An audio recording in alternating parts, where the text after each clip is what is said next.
నమస్కారం శ్రీధర్ సార్. చాలామంది స్టూడెంట్స్‌కి ఏంటంటే అంటే ఇది సీజన్ ఎలాగో రైల్వే ఎగ్జామ్స్ సంబంధించి. బట్ ఒక కన్‌ఫ్యూషన్ ఉంటుంది. ఎక్కడి నుంచి స్టార్ట్ చేయాలి అనేటువంటి కన్‌ఫ్యూషన్ డెఫినిట్‌గా ఉంటుంది. అండ్ బ్రెయిన్ కూడా దానికి తగ్గట్టు అండర్‌స్టాండింగ్‌లో మైండ్ షిఫ్ట్ చాలా కష్టంగా మారుతూ ఉంటుంది. ఒకటి చేయబోయి ఇంకొకటి చేసుకుంటూ వెళ్ళిపోయి మిస్టేక్స్ ఎక్కువ అవుతూ ఉంటాయి మనకి. ఈ ఉన్న అవకాశాన్ని ఉపయోగించుకుంటూ లాస్ట్ మినిట్ టిప్స్ అసలు ఏ విధంగా ఫాలో అయితే మనం గెటాన్ అవ్వగలుగుతాం? లాస్ట్ మినిట్ టిప్ ఏంటంటేనండి, ఎగ్జామ్స్ ఇప్పుడు స్టార్ట్ అవుతున్నాయి మనకి. ఫస్ట్ ఏఎల్పి ఎగ్జామ్ ఉంది, తర్వాత సెక్షన్ కంట్రోలర్ ఎగ్జామ్ ఉంది.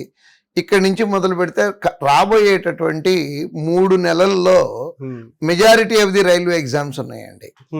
ఇప్పుడు ఇమీడియట్ గా ఎగ్జామ్ ఉన్నటువంటి వాళ్ళు ఎగ్జామినేషన్ హాల్లో తెలుసుకోవాల్సింది ఏంటంటే what to do, what not to do, when to do, when not to do. అంటే ఏం చెయ్యాలి, ఏం చేయకూడదు, నెక్స్ట్ ఏ టైంలో చేయాలి, ఏ టైంలో చేయకూడదు. ఈ ట్రిక్ తెలిస్తే డెఫినెట్గా సక్సెస్ అవుతారండి. ఇప్పుడు రైల్వే ఎగ్జామ్స్ ఇంతకు ముందు లాస్ట్ ఇయర్ జరిగినటువంటి ప్యాటర్న్ వేరుగా జరుగుతుంది, ఈ ఇయర్ వేరుగా జరుగుతున్నాయి కొన్ని ఎగ్జామ్స్. ఎలా అంటే ఇంతకుముందు ఎగ్జామ్స్ అన్నీనండి అన్ని సబ్జెక్టులు కలిపి కరెక్ట్గా చెప్పాలంటే ఓ మిక్సర్ కొట్టి పెట్టినట్టుగా పెట్టేవాళ్ళు అండి. బట్ ఇప్పుడు ఈ రీసెంట్గా వచ్చినటువంటి చేంజ్ ఏంటంటే సబ్జెక్ట్ వైజ్ క్వశ్చన్లు ఇస్తున్నారు. అంటే రైల్వే ఎగ్జామ్స్లో 3 సబ్జెక్టులు ఉంటాయి. రీజనింగ్ ఉంటుంది, అర్థమెటిక్ ఉంటుంది, జనరల్ స్టడీస్ ఉంటుంది. రీజనింగ్గా కనపడుతున్నాయి, జనరల్ స్టడీస్గా కనపడుతున్నాయి, క్వాంట్గా కనపడుతుంది. సో ఇప్పుడు ప్రతి మనిషికి కూడా అంటే ఎగ్జామ్ రాసే ఆస్పిరెంట్కి ఏదో ఒక సబ్జెక్టు ఫేవరెట్ ఉంటుందండి. ఎస్, నేను ఈ సబ్జెక్టు బాగా చేయగలను అనే నమ్మకం ఉంటుంది. అలా ఉన్నటువంటి సబ్జెక్ట్ ఏదైతే ఉంటుందో దాంతో మొదలు పెట్టాలి. ఫర్ ఎగ్జాంపుల్ మీకే జనరల్ స్టడీస్ బాగా వచ్చు అనుకున్నారనుకోండి, సో ఫస్ట్ జనరల్ స్టడీస్ సెక్షన్తో స్టార్ట్ చేయండి. ఆ పేపర్ రాస్తే అక్కడ బోల్డంత ఆనందం వేస్తుంది. ఎందుకంటే నాకు ఇదిగో ఈ బిట్ వచ్చు, ఆ బిట్ వచ్చు అట్లా అనుకుంటూ కాన్ఫిడెన్స్ బూస్ట్ అవుతుంది. అది అయిపోయిన తర్వాత నెక్స్ట్ రీజనింగ్ అనుకున్నా రీజనింగ్, క్వాంట్ అనుకున్నా క్వాంట్, ఏది నచ్చితే అది. ఫర్ ఎగ్జాంపుల్ క్వాంటే స్టార్ట్ చేశారనుకుందామండి.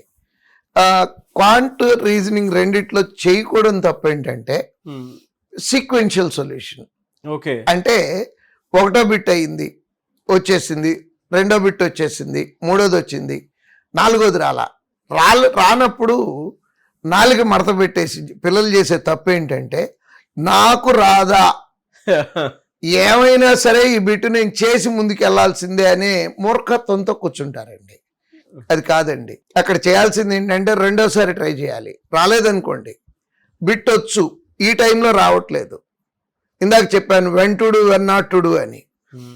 ఈ టైంలో ఈ బిట్ రైట్ బిట్ కాదు, స్కిప్ చేసి పక్కకి వెళ్ళిపోయి మిగతా ఆన్సర్ చేసుకుంటూ వచ్చి మళ్ళీ టైం నిజంగా మిగులుతుందండి. మిగిలిన టైంలో మళ్ళీ వెనక్కి వచ్చి ఇట్లాంటి 4-5 బిట్లు ఉంటే ఆ 4-5 ట్రై చేస్తే 1-2 వస్తాయండి. ఇప్పుడు ఆ ఒక బిట్టు 3 నిమిషాలు, 4 నిమిషాలు, 5 నిమిషాలు కూర్చొని చేయటం వలన మనకు వచ్చే ఎక్స్ట్రా మార్క్ ఏమీ లేదు.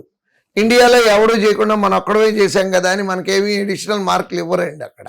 సో ఏదైనా సరే ఈక్వల్ వెయిటేజ్ ఉన్నటువంటి బిట్ కాబట్టి ఆ పట్టు విడుపులు అంటాను చూడండి, ఆ పట్టు విడుపు ఉండాలండి. ఎక్కడ పట్టుకోవాలి, ఎక్కడ వదిలిపెట్టాలి అనేది కనుక తెలిసే పిల్లలు డెఫినెట్గా సక్సెస్ అవుతారు. నెక్స్ట్ జనరల్ స్టడీస్ సబ్జెక్ట్కి వచ్చేటప్పటికి పొర్రపాటును కూడా సెకండ్ టైం ఆన్సర్ చేయకూడదండి. టైం మిగిలింది కదా అని ఏం చేస్తారంటే జనరల్ స్టడీస్ బిట్లు చదవటం మొదలు పెడతారు. ఇందాక ఒక ఆన్సర్ కరెక్ట్ అని పిచ్చి పెట్టాడు, ఇప్పుడు మళ్ళీ ఇంకో ఆన్సర్ కరెక్ట్ అనిపిస్తుందండి. బట్ పిటి ఏంటంటే ఇందాకదే కరెక్ట్ అండి, ఫస్ట్ టైం పెట్టిందే కరెక్ట్. సో అందుకని నేను చెప్పే నా అనుభవంతో నేను చెప్తున్న సలహా ఏంటంటే at any cost general studies బిట్లు రెండోసారి చదవకూడదు. థంబ్ రూల్ కింద పెట్టుకొని కనుక ఎగ్జామ్స్ రాస్తే డెఫినెట్గా సక్సెస్ అవుతారండి. చాలా మంచి టిప్స్ సార్. నిజంగా పట్టు విడుపులు అనేది ఖచ్చితంగా తెలిసి ఉండాలి. ఒక స్టూడెంట్ అనుకుంటాడు మీరు ఇందాక అన్నట్టు 4 మడత పెట్టుకుని దీని అంతా తెలుస్తానే వాళ్ళు ఇది రాకపోతే ఏంటని చెప్పేసి అనుకుంటారు. కానీ డెఫినెట్గా no.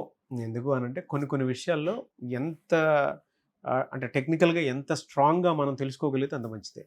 Thank you sir, thank you so much for the tip. Thank you. చూసారు కదండి వీడియో. ఈ వీడియోపై మీ అభిప్రాయం కమెంట్ బాక్స్లో పోస్ట్ చేయండి. ముఖ్యంగా మీరు కనుక శ్రీధర్ సార్ దగ్గర నుంచి మీకుండేటువంటి డౌట్స్ ఏవైతే ఉన్నాయో వాటిని అన్నిటినీ వీడియో రూపంలో కనుక మీరు చూడాలి అనుకున్నటువంటి వాళ్ళు, అంటే ఈ సిరీస్లో భాగంగానే చూడాలి అనుకున్నటువంటి వాళ్ళు, కింద కామెంట్ బాక్స్లో మీ ఒపీనియన్ ఏదున్నా సరే షేర్ చేయండి.